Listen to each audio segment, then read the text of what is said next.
December மாதம் ஆன்மீக சுற்றுலா SRMPR குளோபல் ரயில்வேயின் காசி மற்றும் ஷீரடிக்கு புனித யாத்திரை, மருத்துவ வசதி, ஆரோக்கியமான சைவ உணவு, தங்குமிடம் அனைத்து வசதிகளுடன் முன்பதிவு செய்ய www.srmprrailways.com மற்றும் தொடர்பிற்கு 8008-800-800.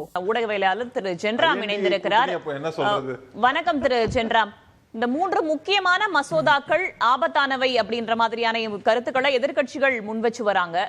இதோடைய தாக்கம் எவ்வாறாக இருக்கும்? 146 எம்பிக்களுடைய எதிர்கருத்துக்கள் இல்லாம நிறைவேற்றப்பட்டிருக்கு. ஜனநாயக நாடு அப்படின்னு சொல்றோம், ஆனா எதிர்கட்சிகளுடைய கருத்துக்கள் நசுக்கப்பட்டிருக்கு அப்படின்ற மாதிரியான வாதத்தை நீங்க எப்படி பாக்குறீங்க? இதோடைய தாக்கம் எவ்வாறா இருக்கும்? நாடாளுமன்றத்துல விவாதங்கள் நடக்கல, எதிர்கட்சிகள் இல்ல, இடைநீக்கம் செய்யப்பட்டிருக்கின்றன. கொத்து குண்டுகளை போட்டு மக்களை அழிக்கிற மாதிரி அல்லது மனிதர்களை அழிக்கிற மாதிரி கொத்து கொத்தாக இடைநீக்கம் செய்திருக்கிறார்கள் என்பதும் நடந்த நிகழ்வு தான். அதற்கான காரணம் என்ன, யார் அதற்கு பொறுப்பு அப்படிங்கிறதை பற்றி அந்த நிகழ்வுகள் நடக்கும் போதே எல்லா ஊடகங்கள்லயும் அதிகமாக பேசியிருக்கிறோம், நீங்களும் பேசியிருப்பீங்க. அதனால அதை லேசாக சொல்லிட்டு போறதுதான் பெட்டர். ஆனா அங்க ஏற்கனவே நண்பர் சேதுராமனும் ரமேஷ் சேதுராமனும் கனக சபாபதி அவர்களும் அதை பற்றி பேசியதுனால அதை மீண்டும் சுட்டிக்காட்ட வேண்டியது அவசியம் அப்படின்னு நினைக்கிறேன். நாடாளுமன்றத்தை செயல்பட விடாமல் செய்வது எதிர்கட்சிகளுடைய தவறு, குற்றம் அப்படிங்கிற ஒரு பார்வையை முன்வைக்கிறாங்க. நாடாளுமன்றத்தை செயல்பட விடாமல் முடக்குவது ஜனநாயகத்தின் ஒரு அங்கம், நாடாளுமன்ற ஜனநாயகத்தின் ஒரு அங்கம் அப்படின்னு கடந்த காலத்துல பாஜக தான் சொல்லி இருக்கிறது. சுஷ்மா ஸ்வராஜ் பேசியிருக்கிறாங்க, அருண் ஜேட்லி பேசியிருக்கிறாரு. இப்போ திடீரென்று 2014 பிறகு எந்த விதமான தலைகீழ் மாற்றங்களுக்கும் கருத்துக்களை மாற்றிக்கொள்ள வேண்டிய அவசியம் இந்திய சூழல்ல இல்லை. தன்னுடைய வீட்டுக்கு ஒரு விருந்தினர் வருவதை, விருந்தினர் எப்படி நடந்து கொள்கிறார் என்று ட்ரீட் பண்றது வேற. நாடாளுமன்றம் பாரதிய ஜனதா கட்சிக்கு சொந்தமானது அல்ல, ஆனா ஒரு வீடு ரமேஷுக்கு சொந்தமானது.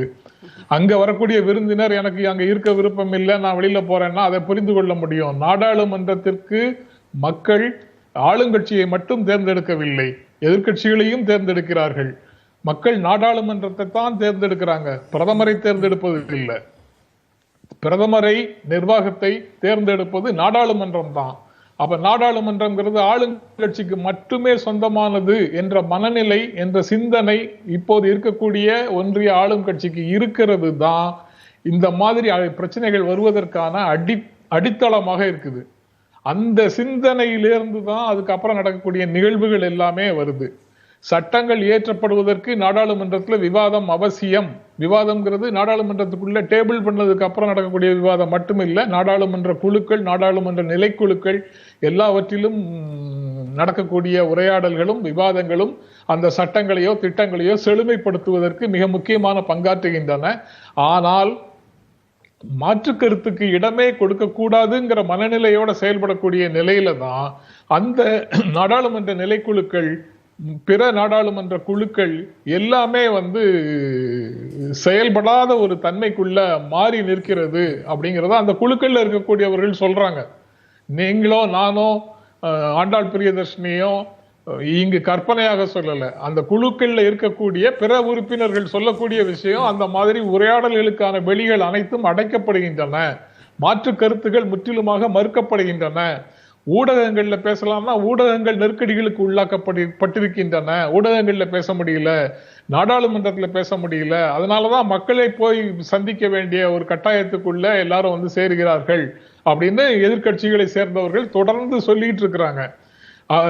இந்திய விடுதலை போராட்டத்தின் கூறுகளாக இருந்த பல்வேறு விழுமியங்களை இந்திய அரசமைப்பு சட்டத்தை உருவாக்கும் போது இந்திய மக்களாகிய நாம் உருவாக்கி இருக்கிறோம். அந்த அடிப்படையான ஜனநாயக விழுமியங்கள் புறக்கணிக்கப்படுகின்றன அப்படிங்கிற ஒரு உணர்வு வரும்போது, அதுல ஒரு பாதுகாப்பு குறைபாடு ஒன்று வரும்போது, அது தொடர்பாக விளக்கம் அளியுங்கள்னு கேட்பது பெரிய குற்றமாக போகும் என்று யாரும் கற்பனை செய்து கூட பார்த்திருக்க மாட்டாங்க. நாடாளுமன்றத்துக்குள்ள உள்துறை அமைச்சர் விளக்கம் அளிக்க வேண்டும்னு கேட்கறதுக்கு மாறாக நாடாளுமன்றத்துக்கு வெளியில ஒரு கருத்தரங்கத்துல, ஒரு ஊடகத்தினுடைய கருத்தரங்கத்துல உள்துறை அமைச்சர் பேசுகிறார், இன்னொரு ஊடகத்துக்கான நேர்காணல்ல பிரதமர் பேசுகிறார். அது எல்லாம் நடக்குது. ஆனா நாடாளுமன்றத்துக்குள்ள ஏன் பேசவில்லை என்பதை அவர்கள் கேட்கிறார்கள். அப்படியே எதிர்க்கட்சிகள் செய்யக்கூடிய அனைத்தும் தப்பாகவே இருக்கட்டும், ஒரு வாதத்திற்காக நான் அதை ஏற்றுக்கொள்கிறேன்னே வச்சுக்கோங்க. ஒரு நாள் இன்று முழுவதும் அவர்கள் இடைநீக்கம் அப்படின்னு சொல்லி மறுநாள் அவை தொடங்குவதற்கு முன்னால அனைத்து கூட்டம் கூட்டி அடுத்து செய்ய வேண்டிய விஷயங்கள் என்ன என்பதை ஆளும் தரப்பும் பேரவை தலைவரும் தீர்மானிக்க முடியுமா முடியாதா? அப்படி ஒரு நடைமுறை இருக்குது இல்ல ஜனநாயகத்துக்குள்ள. அது இல்லாம இதுதான் சாக்கு அப்படின்னு சொல்லி கொத்து கொத்தாக கிளஸ்டர் பாம் மாதிரி கொத்து கொத்தாக இடைநீக்கம் செய்வது, அந்த இடைநீக்கத்தை அவர்கள் தான் கோரி பெற்றார்கள் என்று அடுத்தாப்புல சொல்வது, இது எல்லாமே ஜனநாயகத்தை கேலிக்குரியதாக மாற்றுவது மாதிரி தான் இருக்குது. அது போக இந்த மாதிரி விஷயங்கள்ல குடியரசு துணைத் தலைவரை பற்றியும் பேசினாங்க. மிமிக்ரி பண்றது தொடர்பாக மிமிக்ரி பண்ணாங்க. அது சரியா தப்பாங்கிறது இன்னொரு விஷயம். ஆனால் அப்படி வரும்போது ஒரு அரசமைப்பு சட்ட பொறுப்புல மிக முக்கியமான ஒரு பொறுப்புல இந்தியாவின் மிக உயர்ந்த இடத்துல இருக்கக்கூடிய ஒருவர் என்னுடைய சாதிக்கு அவமானம் இழைக்கப்பட்டு விட்டது அப்படின்னு பேசுவதை விட கொடுமையான ஒரு சூழல் எதுவுமே இருக்க முடியாது. அது அப்படியா சொல்றது? அப்போ மல்லிகார்ஜுன கார்கே கேட்கறது உடனே மிக சரியான ஒரு பதிலாகத்தானே வருது. நான் நோட்டீஸ் கொடுத்துக்கிட்டே இருக்கிறேன் விவாதம் வேணும்னு, விவாதத்துக்கு அனுமதியே கொடுக்க மாட்டேங்கிறீங்க, என்னை பேச விடாமல் செய்கிறீர்கள், நான் என்றாவது ஒரு நாள் தலித் என்பதால் எனக்கு வாய்ப்பு மறுக்கப்படுகிறதுன்னு என்னைக்காவது சொல்லியிருக்கிறேனா?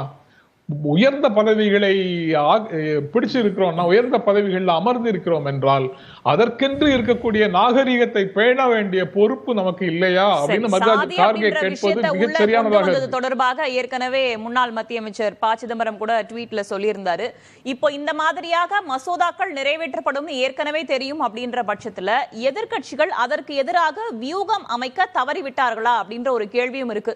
டிசம்பர் மாதம் ஆன்மீக சுற்றுலா SRMPR குளோபல் ரயில்வேயின் காசி மற்றும் ஷீரடிக்கு புனித யாத்திரை, மருத்துவ வசதி, ஆரோக்கியமான சைவ உணவு, தங்குமிடம் அனைத்து வசதிகளுடன் முன்பதிவு செய்ய www.srmprrailways.com மற்றும் தொடர்பிற்கு 8008 800 800.